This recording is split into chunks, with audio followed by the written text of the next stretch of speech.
देखो सब बच्चे, जैसे हमें एक और क्वेश्चन करना है, write in to tabular form और list all elements of following sets, है ना। Write in to tabular form, list all elements of following sets, है ना। एक ही बात है।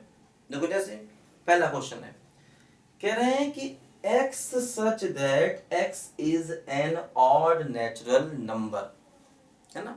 x क्या है? ऑड नेचुरल नंबर है। तो ऑड नेचुरल नंबर क्या क्या हो गया बोलो? 1 हो गया, 3 हो गया, 5 हो गया, 7 हो गया, 9 हो गया and so on up to infinity. क्योंकि इसने हमें कोई लिमिटेशन तो दी नहीं, इसने ये तो कहा नहीं वहां तक लिखो, इसने कहा कि सारे नेचुरल नंबर लिखो जो कि ऑड हैं। तो odd natural number 1 3 5 7 9 up to infinity.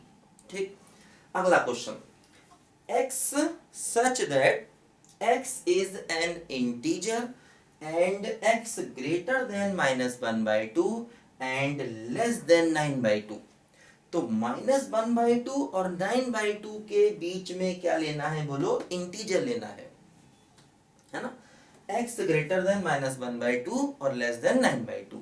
तो हमको -1/2 और 9/2 के बीच में क्या लेना है बोलो? इंटीजर लेना है। देखो ध्यान दो, अब -1/2 और 9/2 के बीच का इंटीजर, देखो ऐसा होता है, इंटीजर्स हम लोग ऐसे करके लेते हैं, 0 हो गया, 1 हो गया, 2 हो गया, 3 हो गया, 4 हो गया, -1 हो गया, -2 हो गया। अब देखो जैसे ये कह रहा है -1/2, तो -1/2 कहाँ होगा बोलो?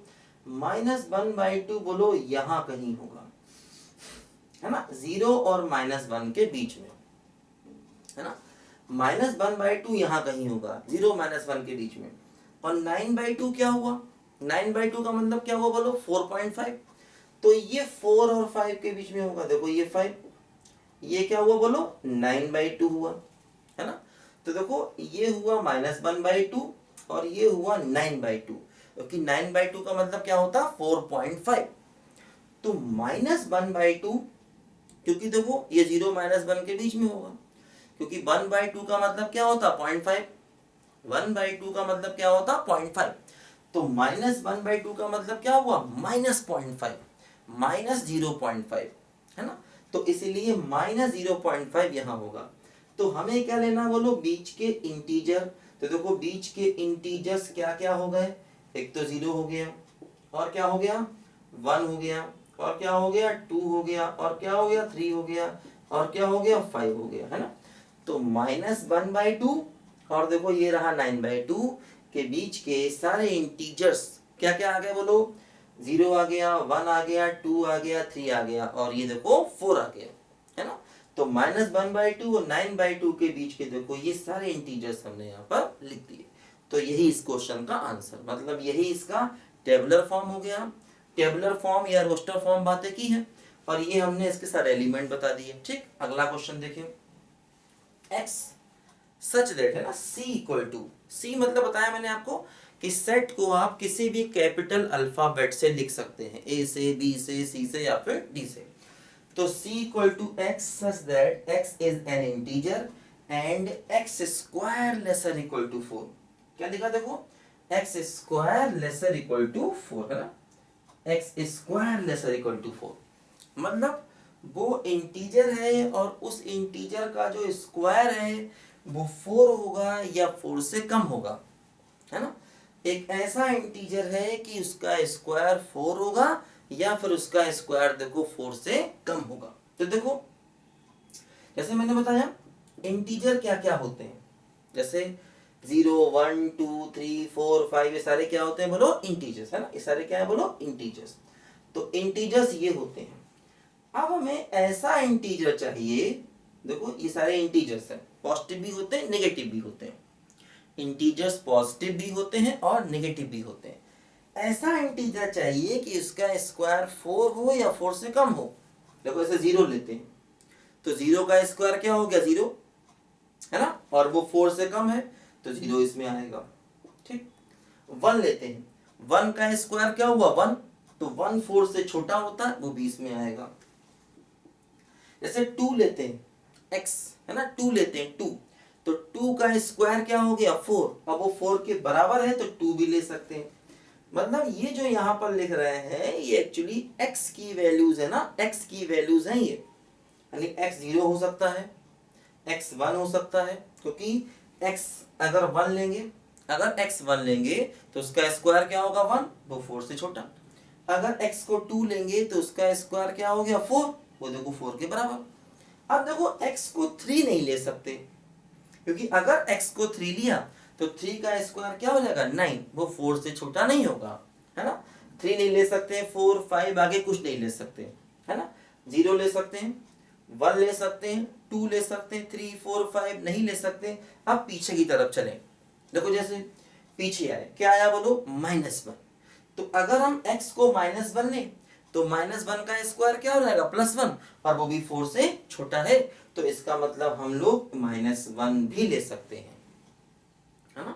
क्योंकि -1 अगर हम x को लेते हैं -1 तो -1 का स्क्वायर क्या हो जाएगा +1, और देखो वो +1 4 से छोटा होता है, इसलिए हम -1 भी ले सकते हैं। अच्छा -2, देखो अगर हम x को -2 लें, अगर x को -2 लें तो -2 का स्क्वायर क्या होगा +4, बोलो -2 का स्क्वायर क्या होगा +4, तो देखो 4 के बराबर है, उसको भी ले सकते हैं। अच्छा अगर हम -3 लें तो -3 पॉसिबल नहीं है, क्योंकि -3 का स्क्वायर क्या हो जाएगा 9, जो 4 से छोटा नहीं होता, इसलिए -3 नहीं ले सकते, यहीं तक ही हम एलिमेंट्स को लेंगे बस। तो ये इसका टेबुलर फॉर्म आ गया, रोस्टर फॉर्म आ गया, ठीक। अगला क्वेश्चन देखिए क्या है, x such that x is a consonant. जैसे हमको मालूम है ना, जब इंग्लिश अल्फाबेट की बात करते हैं तो उसमें कुछ होते हैं वॉवेल्स। कौन कौन से वॉवेल्स होते हैं, ए ई आई ओ यू, लेकिन वॉवेल्स के अलावा जो बचते हैं वो सब क्या है कंसोनेंट, ठीक है। तो x is a consonant in English alphabet which precedes के, विच प्रीसीड्स के। प्रीसीड्स के का मतलब क्या हुआ कि जो के से छोटे अल्फाबेट हैं वो लेने हैं, लेकिन कंसोनेंट लेने, वॉवेल नहीं लेने। देखो इसने कह दिया कि x is a consonant, consonant लेने हैं, और कौन से, के से जो छोटे हैं। तो के से छोटे कंसोनेंट देखो क्या क्या है, देखो विच प्रीसीड्स के, जो के से छोटे हैं, के से छोटे देखो क्या क्या है, ए, स्टार्टिंग से देखें A B C D E F G H I J K ना, ए नहीं लेंगे क्योंकि वॉवेल है। हाँ बी लेंगे, बी छोटे से मतलब ये है कि जो के से पहले आते हैं, है ना। विच प्रीसीड्स के मतलब प्रीसीड्स केस का मतलब ये हुआ कि जो के से पहले आने वाले अल्फाबेट हैं वो लेने हैं, और कंसोनेंट लेने हैं, ठीक। तो ए नहीं लेना क्योंकि वॉवेल है, बी लेंगे, सी भी लेंगे कंसोनेंट है, डी ले सकते हैं, है ना। ई नहीं लेंगे क्योंकि वॉवेल है ना, ए बी सी डी। उसके बाद क्या आया ई, ई नहीं लेंगे वॉवेल है ना। एफ ले सकते हैं, ठीक, जी भी ले सकते हैं, और एच भी ले सकते हैं, आई नहीं ले सकते, है ना, आई वॉवेल है, जे भी ले सकते हैं, ठीक है। और उसके आगे तो वैसे भी क्योंकि के से छोटे लेने हैं, है ना। तो देखो A B C D E F G H I J K से पहले वाले लेने हैं, के से पहले वाले लेने हैं। तो बी आ गया, सी आ गया, डी आ गया, ई नहीं आया क्योंकि वॉवेल है, एफ आ गया, जी आ गया, है ना, ई एफ जी एच, आई नहीं आया क्योंकि वॉवेल है, जे आ गया। तो ये हमारे इस क्वेश्चन का आंसर हो गया, ठीक है। सब बच्चे इसको लिखो, अभी हम लोग और भी क्वेश्चन की प्रैक्टिस करेंगे। ये आपकी एनसीईआरटी की जो पहली एक्सरसाइज है सेट्स की, सेट्स की जो पहली एक्सरसाइज है उसके क्वेश्चन में आपको बता रहा हूँ। तो पहले मैं आपको एनसीईआरटी बताऊंगा, एनसीईआरटी के बाद और भी इसके एक्स्ट्रा कॉन्सेप्ट जो कंपटीशन में काम आते हैं वो सारे मैं आपको बताऊंगा। एक्चुअली सेट जो है बहुत बेसिक टॉपिक है, इसका हर जगह पर अच्छा यूज है, तो इसलिए सेट को हमें सबसे पहले सीखना पड़ता है ना। बेसिक में हम लोगों ने कुछ और बातें भी सीखी, अभी कुछ और भी इंपॉर्टेंट चीजें सीखेंगे, लेकिन पहले सेट को कर लेते हैं। सब बच्चे जल्दी से इसको नोट करो फटाफट।